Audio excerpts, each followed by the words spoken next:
Hi everyone, and welcome to this fifth Octave developer session dedicated to what's new in Octave, your monthly rendezvous with Sierra Wireless Edge to Cloud data orchestration IoT platform. And today we will focus on a big standard protocol in the industry used to communicate with industrial electronic devices invented in the late 70s for PLCs. But still one of the most used protocol in the industry now, 40 years later. And of course, you have it, right? I've named Modbus. So we are in 2021. The cloud is a big thing in the industry now, and Modbus is still a great protocol used everywhere in many different domains with many new Modbus devices deployed every day. So today, we'll see how Octave eases the interface of Modbus devices right into the cloud with a concrete use case and demo. And you'll get to see the code, the Octave overall setup, and everything you need to replicate it with Octave, actually. So I hope you're excited. I'm excited too. So let's get started. So as always, this session is co-animated by colleagues of mine. So from the Octave development team, as usual, at Sierra Wireless. So with me today, it's a pleasure to welcome Cédric Poirier. Hi, Cédric. Hello. So Cédric is a senior product manager for Octave. In these sessions, we try to be as didactic as possible, but we do the assumption that you guys kind of know Octave and IoT solution development already. If that's not the case, no panic. I would just recommend you to check out Octave tutorial videos on Sierra Wireless YouTube channel. So as always, this session is recorded and will be added to our YouTube channel in the coming hours. One more thing before we start today, I encourage you to interact with our presenters, including myself, during the session. To do so, please use the chat like you guys are currently doing. That's great. At any time for your questions, as usual, we'll take them on the fly when we can, or we'll keep them for the Q&A part at the end. Now, let's see what exactly on the agenda for today. We plan an introduction to Modbus that Julien wanted to give you, just to give the basics of Modbus to those of you who don't know Modbus yet. It's a very simple protocol. And after that, Cédric wanted to show you a real industrial use case with Modbus and Octave and do a live demo. So just as a brief introduction to before the demo, to really re-emphasize, what Octave is providing. So which is as I assume most of you or all you know, it's all-in-one platforms enabling you to extract your data from your assets, orchestrate this data within the distributed edge to cloud processing of Octave, and connect this data to your cloud platform. That's illustrated in this diagram. The main value of the Octave is bringing to you here, and just as a recap, I think, is that it helps you to focus on the data delivery between your asset and your platforms by bringing you this integration of the edge, the connectivity, and the APIs to connect to the platform. Second main value, which is making development easy, so as it removes the complexity from you to use some requiring entirely new tools and new and specific skills of building such kind of solution and requiring you to build this IoT infrastructure. The third top value is about the deployment itself, because it comes with global connectivity and device management capability, so you can really deploy at scale global deployment also, and the message-based pricing of the solution is also a good opportunity to have a forecast of costs that you could have by deploying this solution. So that's the three main value that is bring by this solution. How it comes, how it make it happen. So there are different layers. I maybe won't spend too much time here, guys. I think it's better to go in the detail, but just re-emphasize that it comes with 35 pre-provisioned devices with the connectivity. On the southbound interface, you have different protocols that will go more in deep on the Modbus one that help you to connect and extract data from your assets.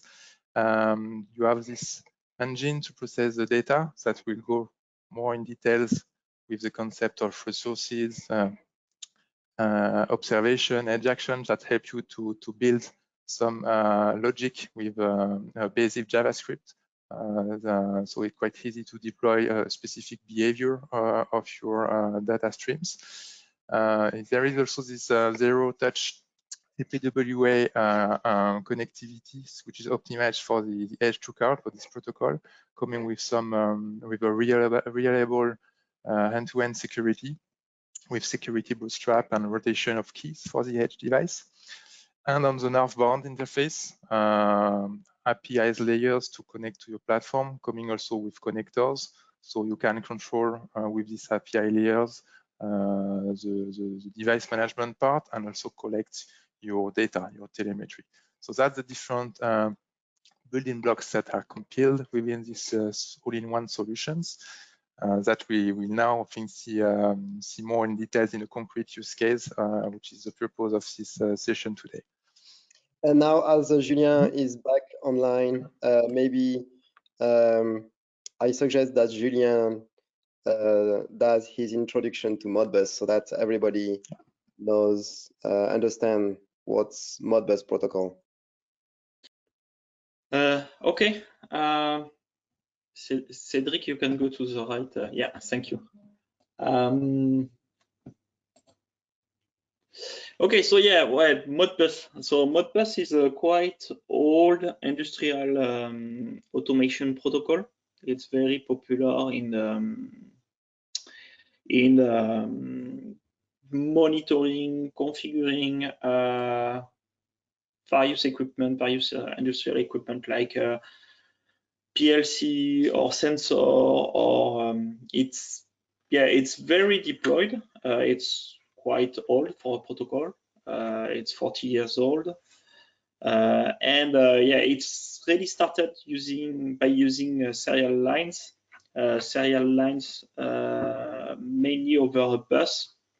So typically RS485 with 2 wire, where you have a half duplex communication. So Modbus is totally half duplex. So you have a query and a response, and you cannot have asynchronous communication in the middle like CAN bus, for example. And yes, and it's very simple, and it's really meant to be used for polling applications. Like you have two terms in the specification. So the old one is master, and the new one is client. So if you look at the specification, sometimes you can see the two terminology. But yeah, the client is supposed to poll the devices, send commands, and the other end, so the slave or the server, is supposed to answer to the client in a given time frame. And yes, and that's it. And Modbus is very simple. You have this client addressing messages to servers, and basically what you have is the capability to read some values and the capability to write some values, and that's it. Yeah, and so it's so simple that it's somewhat a de facto standard. It's so simple that a lot of people started to use it in various equipment.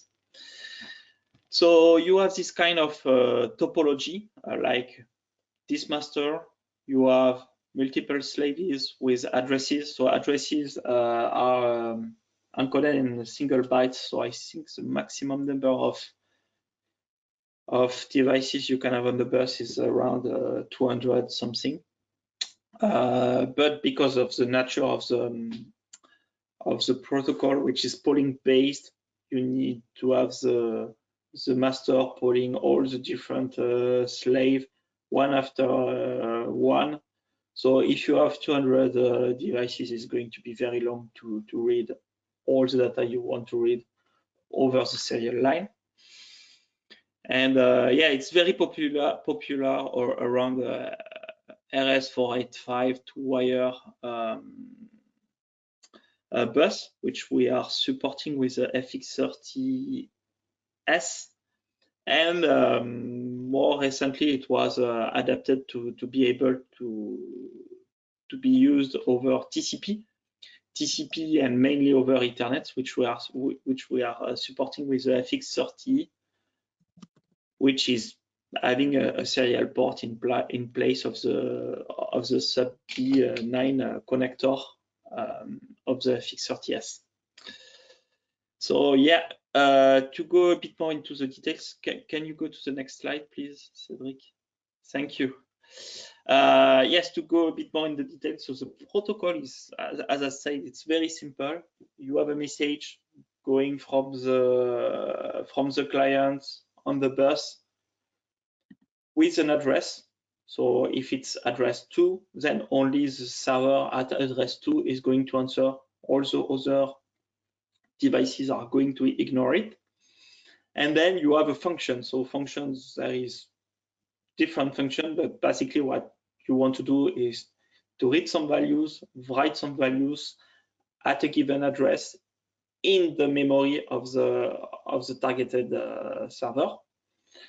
So you either read or write some values, you encode the values, and you have a CRC for integrity checking, because you are using a serial line, so you want to be sure that the packet is not corrupt. And then the server or the slave is going to answer with the values you are requesting, or with an acknowledgement of the writing you did, or with an error in case of, I don't know, you try to read an invalid address, or there is an issue. And that's it. And it is the Modbus protocol. So yeah, it's very simple and it's very popular. So that's why it was one of the first protocol we started to introduce in Octave. And that's it for me. Cedric? Okay. Thank you, Julian, for the Thank you for the slide. details, for the detail of the Modbus. So let's go through the demo to give you some context, to put us in some situation and better understand the purpose of this demo. So let's assume we are an OEM of providing gluing machine, for example, then providing this gluing machine as a service, so including some maintenance service coming with the machine. So as we could imagine, this gluing process, so which is just fixing two parts, basically, is very dependent from the environmental conditions within the room. So imagine this machine is installed on the field in the factory, for example. So we aim to provide these maintenance operations to monitor those environmental conditions, to supervise the equipment. Second, we aim at shutting down this machine, so the engine, to be sure that the process is stopped and we don't take any risk of defect about this gluing process. And third, we want to control this automatic shutdown which happen at the edge really fast, to really have the less defect we can, by controlling this behavior remotely. So that's what we aim to do through this demo. And to make it happen, we have this setup that is summarized here on this slide. On the edge side, So we have this environment data measurement coming from a Modbus sensor. Go more in deep in the setup of this edge part, but this sensor is connected to the to FX30 as well as a relay, an asset control relay, which will control the machine, will giving us the capability to stop or restart the machine. On the edge orchestration part, on the FX30, we'll have an orchestration of the data and control the relay by configure observation and edge action. So we'll get that in details, and enabling us to run two modes, standard modes to report regularly data when everything happens normally. So it helps us to monitor this environmental information, which are temperature and humidity mainly. And the second mode when these data are too high, above some thresholds, to change the reporting rate and shut down the engine. So that's the way we'll orchestrate this demo with edge action and observations. On the cloud part, northbound on the right, so we'll connect here with a third-party application that will use Azure IoT Central with the cloud actions. So to push telemetry there and use some web-based flexible interface to monitor this data, but also control these thresholds to push back to the edge device, the different thresholds that we need to control and change eventually the behavior of the solution at the edge level. So that's the overall idea of the setup of what we try to achieve with this demo. On the edge side setup, more precisely, so we have this relay which is connected to the engine, to the machine, my famous gluing machine, connected over GPIO to the FX30, the Octave gateway here. And the second, so if you can give you this example, so you can see this FX30 with a green light, so everything working here, it's connected and up. And I have the second hardware here after the relay, which is the Novus RHT, so relative humidity and temperature sensor, which provide 3 parameters that you can see. So temperature, humidity, and dew point. We'll configure that to report those data every 5 seconds. So that's my hardware setup on the edge. Now move on to how we'll organize this the demo to give you some structure about what we've seen then. Mainly four steps. First, how we configure the edge service.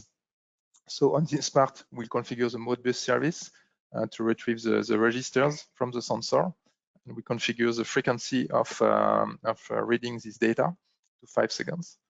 The second part will be to configure the orchestration of the data to enable these two modes, the standard modes and the alarm modes when thresholds are exceeded. So we'll see how we can make that happen with the orchestration on Octave.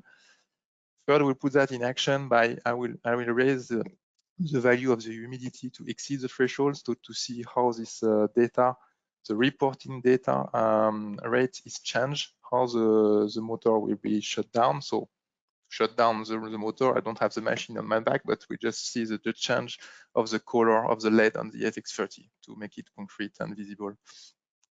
And fourth, we'll get to this to show you the cloud integration with IoT Central, showing the dashboards, how you can configure back the thresholds to change a bit the behavior. And I will have a look to the cloud actions that enable these integrations. So that's the fourth step of the demo we go now.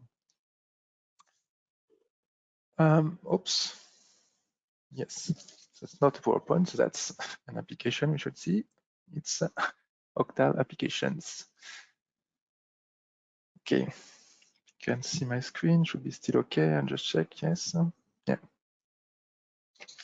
I see your head, Thibaut. And so here I don't present the UI, but just on the debug page of my my FX30, just to be sure that we are referring to the right identity of this device. We can see the hardware, the name, and also from the report section, I can see that the device is running. We have the last seen parameter less than a minute ago. I have the latest firmware version and the blueprint, which is applicable to my device. So everything is fine. Now let's go to the steps to configure this Modbus service in this service section you have on the main menu here. So here you retrieve all the edge services that allow you to connect a wide range of assets that from analog sensor or to industrial controllers or even data loggers, and we map those assets to resources of Octave. Remember, resources has really heard of Octave. It's a way to define the services, the sensors, and the actuators that are connected to the device. So we retrieve the GPIO, the Modbus, I will get more in details, Universal Serial Parser, CANopen, and the ORP, which is the Open Spec protocol that is supported by on the southbound interface by Octave.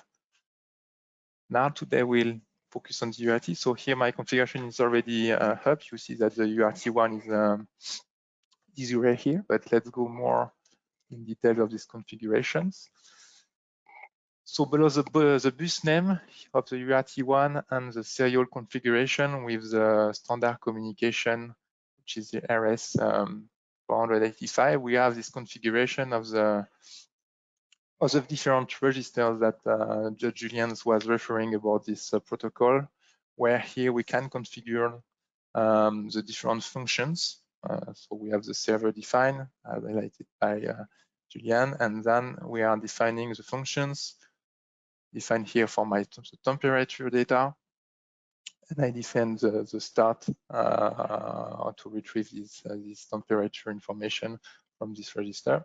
I will also define the humidity, the dew point, and fourth, the alert thresholds. Within this one, I retrieve two thresholds: the thresholds for the temperature and the threshold for the humidity. So that's the main configuration of the register, but the key over one is the update period that I expect to read this parameter. So here I set to 5 seconds. Okay, let's now, so I made no change, so no need to save. Let's see now for observation. So as I remember, we aim to here to have two modes. One with really fast local edge control to control any when the temperature or humidity are exceeding threshold. And the second one, which is when I just want to report data in the normal mode. So that's why I create two observations. So here observations in the paradigm of Octave. This observation describes how we sample and store the resource data, and what we should be done with this data when they meet some conditions. So we create two two observation here on the same resource. So the Modbus that we this Modbus value here will be directly the configuration we just done on the Modbus service. So all the data will be here. And the first one we have here, it's an observations to collect this, to create an event based on this data created by Modbus every 5 seconds. So we don't have any throttling. Difference with the second one, which is, and it's also an observation on the same data, read from the Modbus every 5 seconds, but we have a throttling of 30 seconds.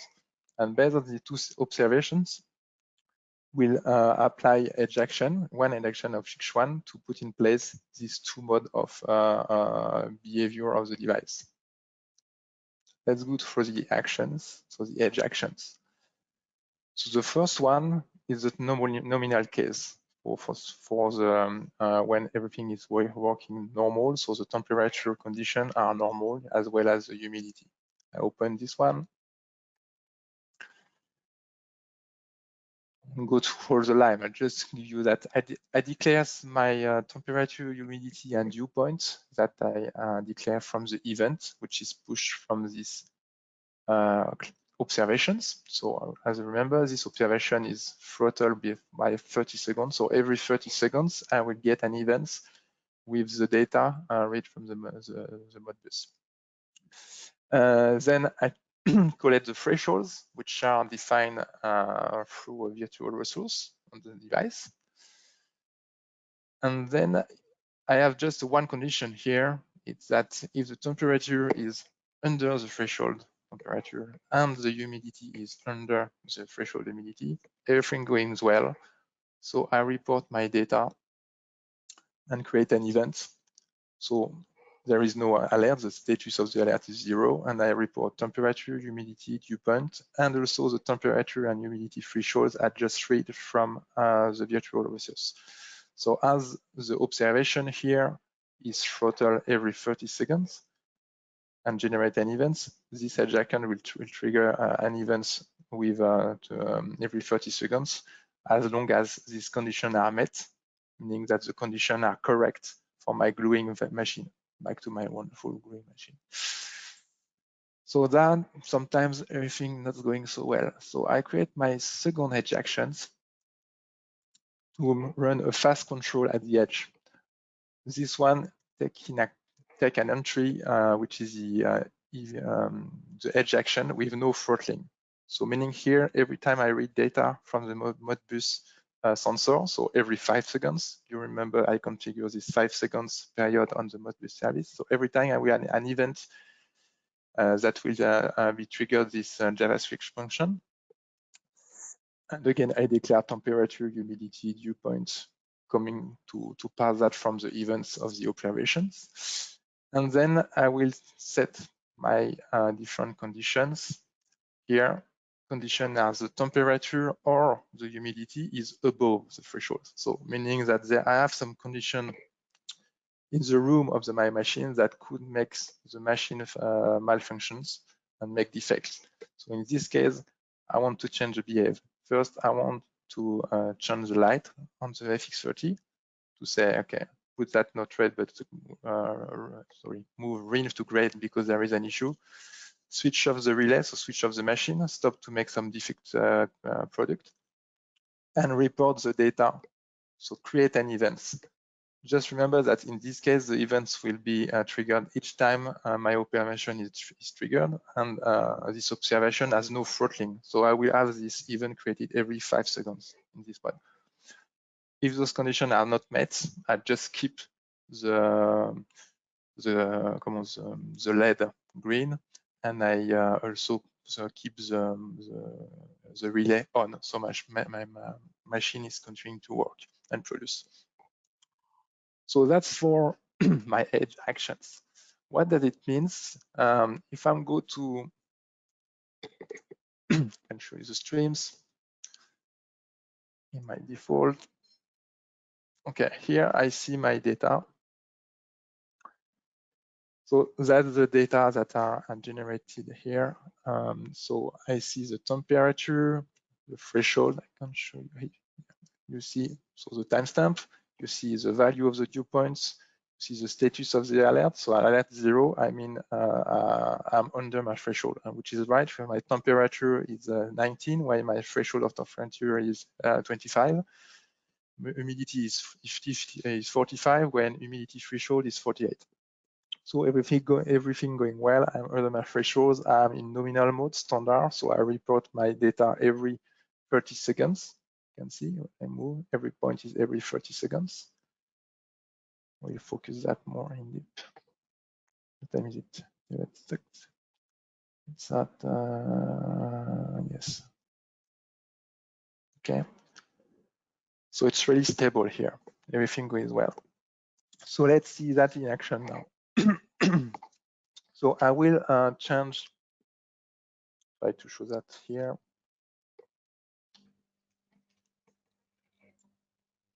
You see that.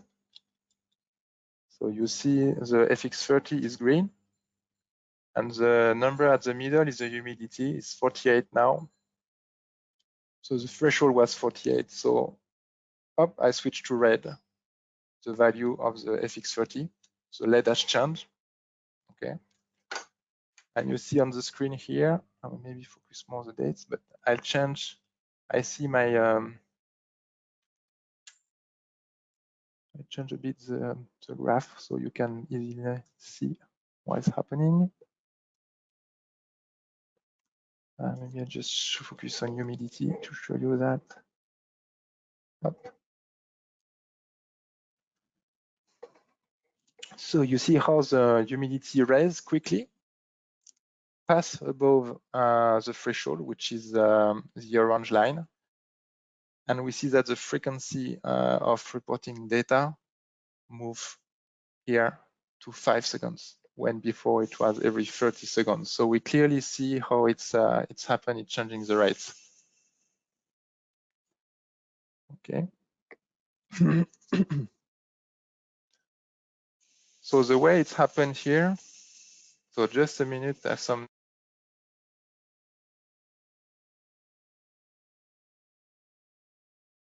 some background. And some kids at the house are doing some noise. Sorry for that. So that's for the demo itself, on how we change the behavior of the edge device with these two observation and two edge actions, just by playing on one parameter.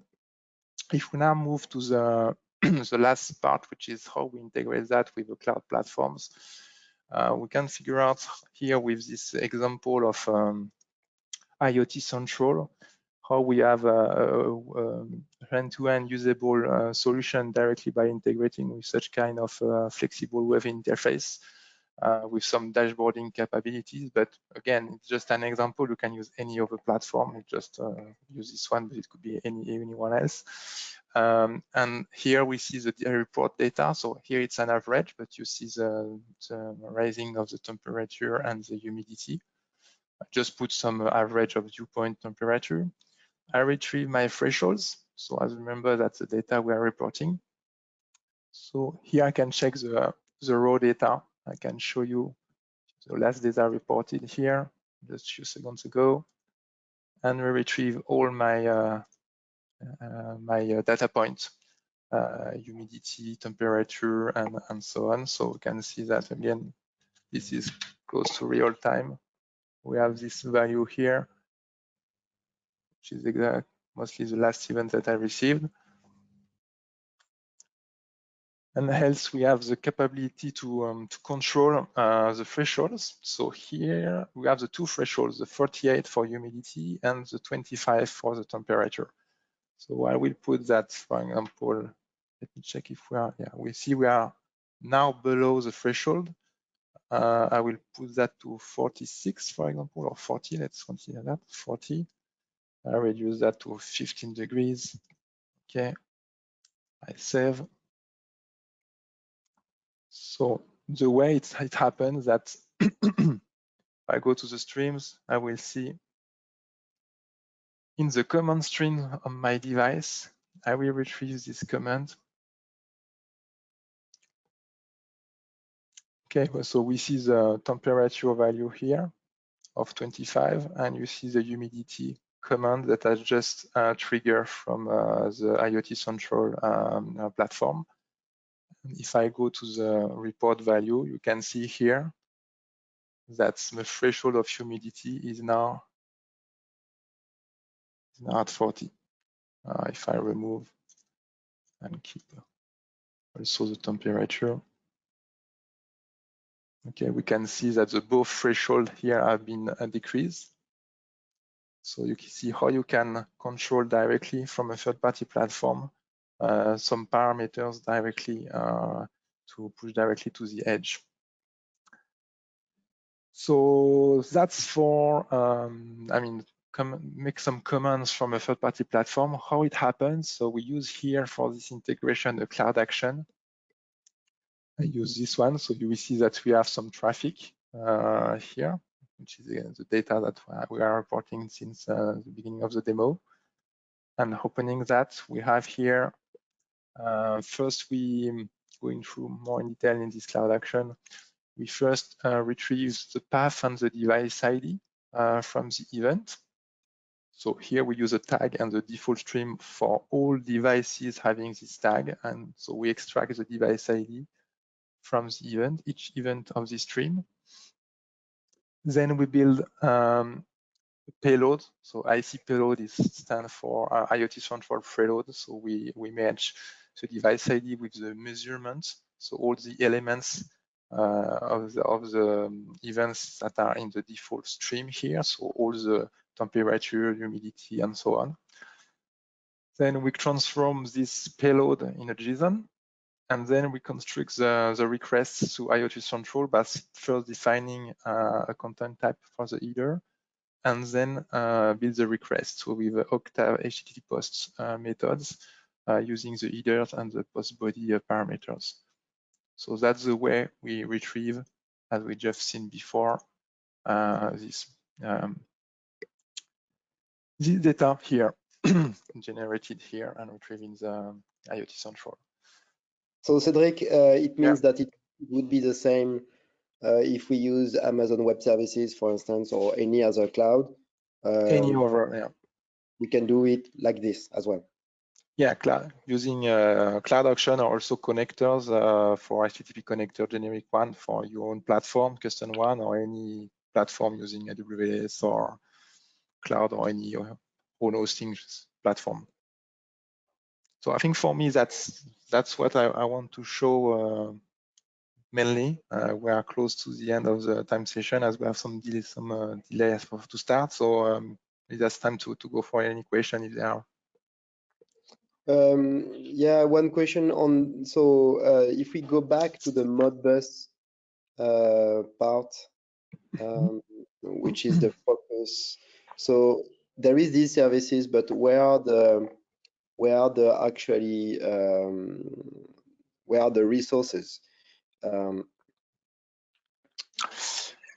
Okay, so all right. So as we highlight in the observation, we are referring to these resources here.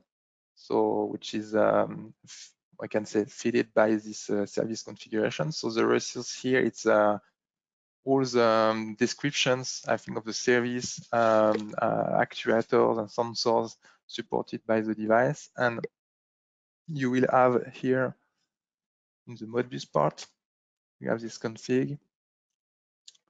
So here you retrieve the details of your configuration and data that have been reported here. So the different threshold here you have, for example, the dew point, humidity, temperature that have been reported.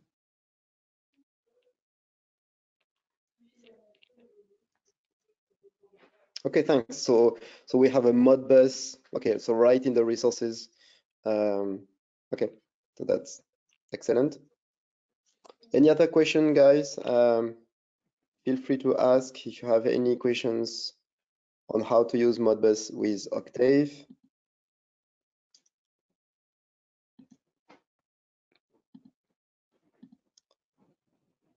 All right, so I hope it was clear. It was a bit fast, so sorry sorry for that. I don't see any more questions coming. Oh yeah, I have one more. Sudhir is asking how secure is this? So Sudhir, are you talking about the cloud interface, or are you talking about the Modbus part? Yeah, because for the Modbus part, obviously there is no security on between the devices you want to connect and the FX30 or whatever Modbus master you are going to use for collecting the data. Yes, there is no security. It's 40 years old industrial protocol. But yeah, and then on the between the device and the cloud, we have a different set of feature around the security. I'm not going into the details, but yeah, I think it's quite secure. So Sudhir is adding, so if I have the ID, what else is needed for someone to get into the cloud interface?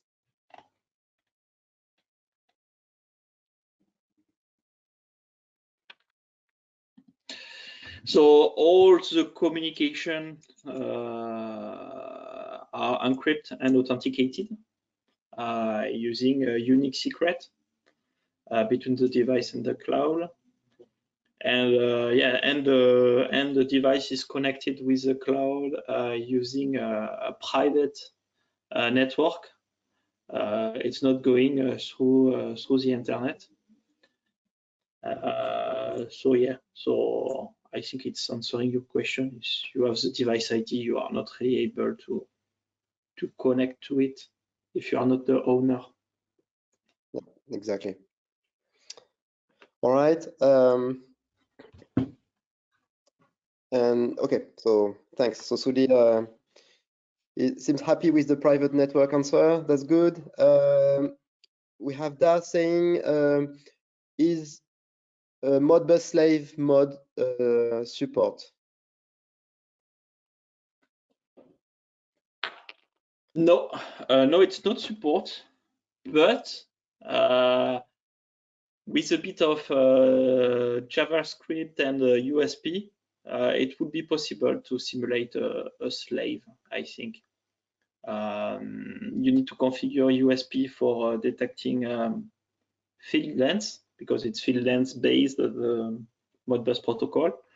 So you will be able to decode a request on the bus, and then you check the address. If the address is what you are expecting, then you can write on USP. So when I say USP, is a universal serial parser, which is another service on Octave for connecting to any serial line protocol. You need to configure it to slice the packets, and probably you need also to have to use a bit of JavaScript using ejection for handling the logic. But yeah, I think it's possible.